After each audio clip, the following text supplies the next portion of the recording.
युवा शब्द का अर्थ है जो उदित हो रहा हो। शक्ति शांति के बिना अनाथ है। किसी भी परेशान आदमी को क्या चाहिए होता है? सहारा। और जवानी का काम ही क्या है? कुछ करना है कि जितनी चीजें पढ़ रहे हो इसको यहाँ हजम करने में टाइम लगेगा। उसके अपने तरीके हैं, या तो लिखो और या किसी को समझाओ। अब शक्ति तुम्हारे पास है, तुम्हें इसका अंदाजा ही नहीं है। शांति तुम गुटके से लाते हो। आज आईएएस की तैयारी करेगा, कल सीजीएल की करेगा, परसों सीजीएल में देने की सोचेगा। तो तैयारी का पहली आवश्यकता है शांति। अब शक्ति तुम्हारे पास है, तुम्हें इसका अंदाजा ही नहीं है। अब चुनौती अगर नहीं है तो काहे के राजा? राजा मतलब वो व्यक्ति जिसको पता है कि एवरीडे चैलेंज का जो भय है ना, उसे पीछे ले जाता है। जो आग पैदा करती है अंदर, वो है बेइज्जती। तुम्हारे बाप ने जूता बनाया था, मैंने पहन रखा है, ऐसे मैं एक अच्छा राष्ट्रपति बनूं। किसी भी परेशान आदमी को सिर्फ क्या चाहिए होता है? सहारा। जैसे लोग बहुत बाहर, मान लो लोग बहुत परेशान है, इनको सहारा ही तो चाहिए। अभी कोई सड़क पर आ जाए लीडर सरकार के खिलाफ, बोलो, पब्लिक देखो उसके पीछे कैसे भागने लगेगी। अब युवा जो अवस्था है तुम्हारी, हमारी, सबकी, युवा शब्द का अर्थ है जो उदित हो रहा हो। सूरज उदित हो रहा है, अभी तुम उदित हो रहे हो, तो जहां पे तुम सबसे ज्यादा स्थिर होगे वहीं सबसे ज्यादा रोशनी निकलेगी। सुबह ज्यादा रोशनी सूरज की नहीं है, ना ढलते वक्त ज्यादा रोशनी, दोपहर में, बीच में स्थिर है। शक्ति शांति के बिना अनाथ है। शक्ति शांति के बिना अनाथ है, और दिशा के बिना निरर्थक है। इस शक्ति के पास अगर शांति नहीं है तो वो अनाथ है, कुछ नहीं कर पाएगा।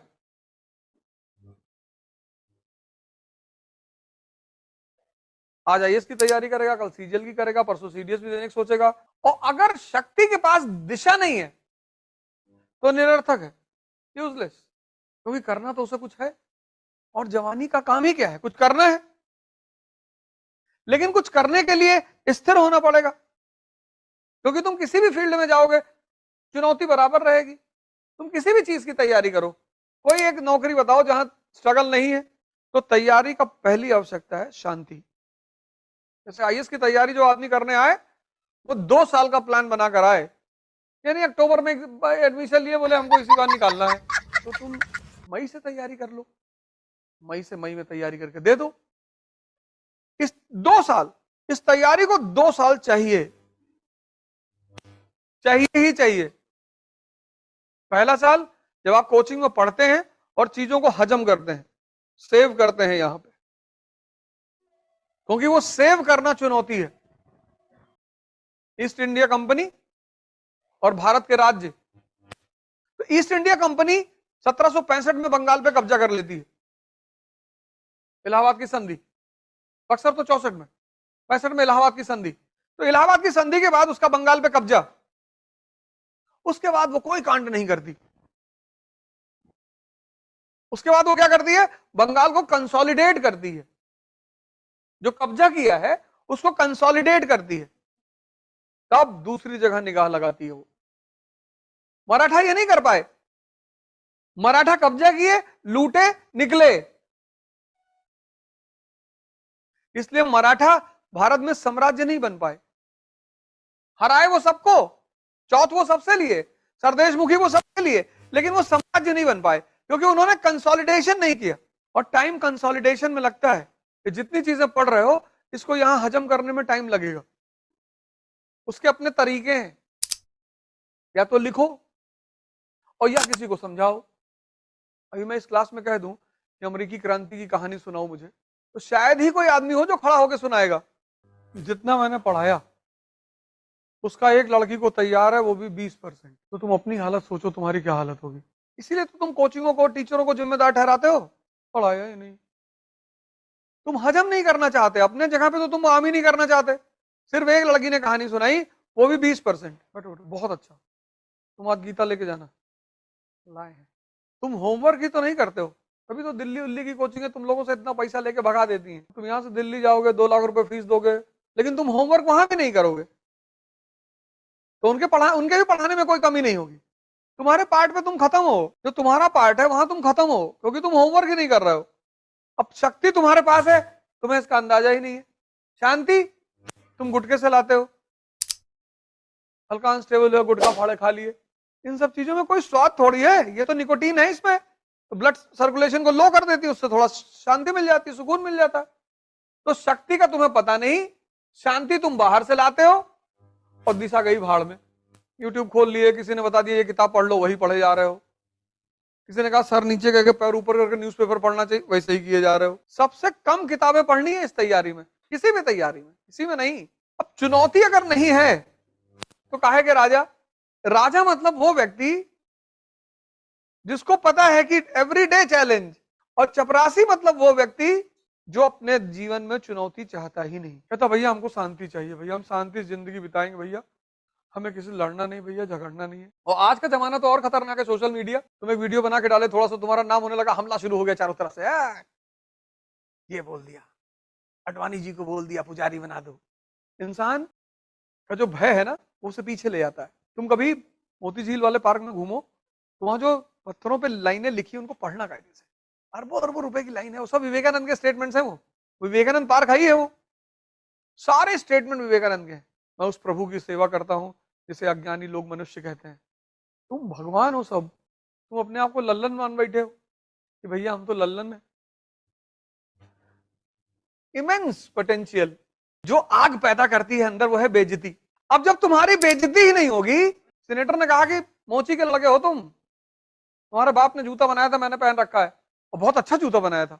उसने कहा थैंक यू सर, मेरे पिता की तारीफ करने के लिए मैं आपको धन्यवाद देता हूं। मैं कोशिश करूंगा कि जैसे मेरे पिता एक अच्छे मोची थे, ऐसे मैं एक अच्छा राष्ट्रपति बनूं, जिससे आज आप मेरे पिता के तारीफ कर रहे हो एक अच्छे मोची होने की, ऐसे कल तुम्हारे बच्चे मेरी तारीफ करें एक अच्छा राष्ट्रपति होने की।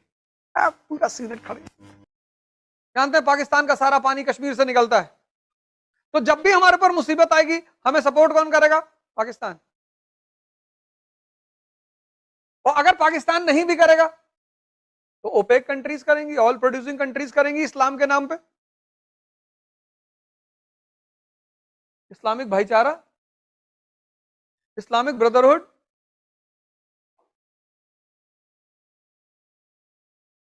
है? अब मोदी जी ने कहा तुम्हारी मदद कोई नहीं करेगा। हम बताते हैं ना कैसे, कोई ब्रदरहुड नहीं होता। जलालुद्दीन मंगबरानी राजकुमार था ख्वारज़मी का, भागता हुआ हिंदुस्तान पहुंचा, चंगेज खान दौड़ाया हुआ था। इल्तुतमिश से उसने कहा कि भाई तुम भी मुसलमान, हम भी मुसलमान। उसने कहा तो कहा हमको शरण दे दो, मुझको एक काफिर दौड़ा रहा है। कहा अगर तुमको शरण दे दिए तो ये काफिर तुमको भी मार डालेगा, हमको भी मार डालेगा, तो भाई मरना तुमको पड़ेगा। मैं तो काफिर के खिलाफ तुमको शरण नहीं दूंगा। राजाओं के लिए नहीं, राजा इसका इस्तेमाल करते हैं। हाँ, वो इसका इस्तेमाल करते हैं, मानते नहीं वो। सब में है ये, ऐसा नहीं कि हिंदुइज्म में है। यहां जातिवाद है, वहां संप्रदायवाद है, संप्रदाय है। किसी सुन्नी से अहमदिया की तारीफ कर दो, कोई सुन्नी मुसलमान उससे अहमदिया की तारीफ कर दो, देखो बस चलो तुमको दो चांटा मार भी दे। तुमको ये लगता है कि तुम, ये सब हिंदुइज्म में, सब में है, सिखों में है। हाँ, जहां अमीरी ज्यादा वहां दिखाई कम पड़ता है। जहां जैसे तुमको लगता हो कि जो बड़े बड़े घर हैं ग्रीन पार्क की तरफ, वहां झगड़ा नहीं होता।